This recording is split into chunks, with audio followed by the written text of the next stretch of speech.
Ex-députée. La bio Twitter d'Isabelle Muller-Coix a déjà été mise à jour. Jeudi, le Conseil constitutionnel a invalidé l'élection de la députée de La République En Marche de la première circonscription du Val d'Oise. Un revers de taille pour celle qui avait été élue avec 54,23% des voix en juin dernier, lors des législatives. Motif invoqué par les sages de la rue de Montpensier: l'inéligibilité de son suppléant, Michel Alexeff.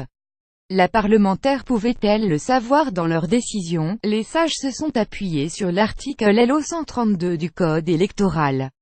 Les présidents des conseils de prud'hommes sont inéligibles en France dans toute circonscription, dans lequel ils exercent ou ont exercé leurs fonctions depuis moins d'un an à la date du scrutin, écrivent-ils dans leur délibéré.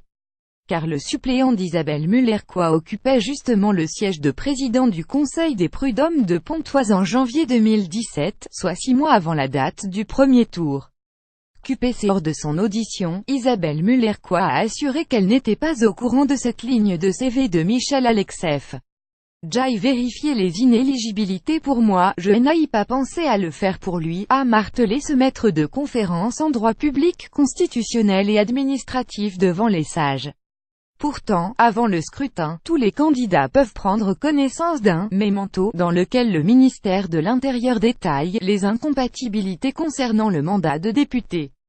Pour sa défense, la députée a soulevé une question prioritaire de constitutionnalité, QPC estimant par la voix de son avocat que ces présidents de prud'hommes, NDLR, ne sont pas des juges professionnels. L'inéligibilité ne pourrait alors s'appliquer à ces magistrats, estime-t-elle en substance. Dans leur plaidoirie, les avocats des requérants se sont émus de ce recours. Nous avons observé que la QPC, en plus d'être irrecevable, était teintée de mépris vis-à-vis des conseils des prud'hommes. Comme si les magistrats y siégeant n'étaient pas l'égal des autres. C'est une petite musique politique qui fait écho aux réformes précédentes qui portent atteinte à cette juridiction, commente au point Xavier Sauvigné, l'avocat de la candidate de la France insoumise Leïla Saïb.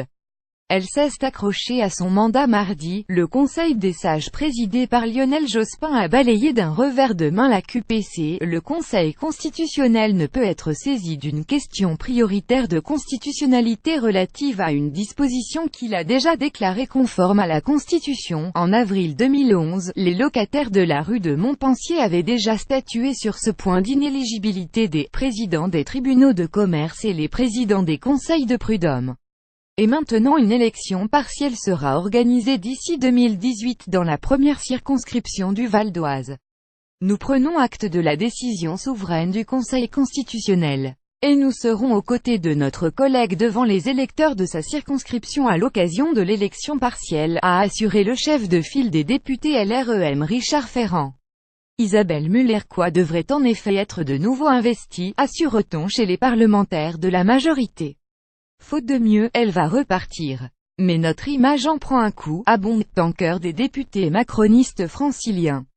Pour un proche du dossier, le comportement de la désormais ex-députée pose question. Elle a dit savoir son inéligibilité depuis l'entre-deux tours.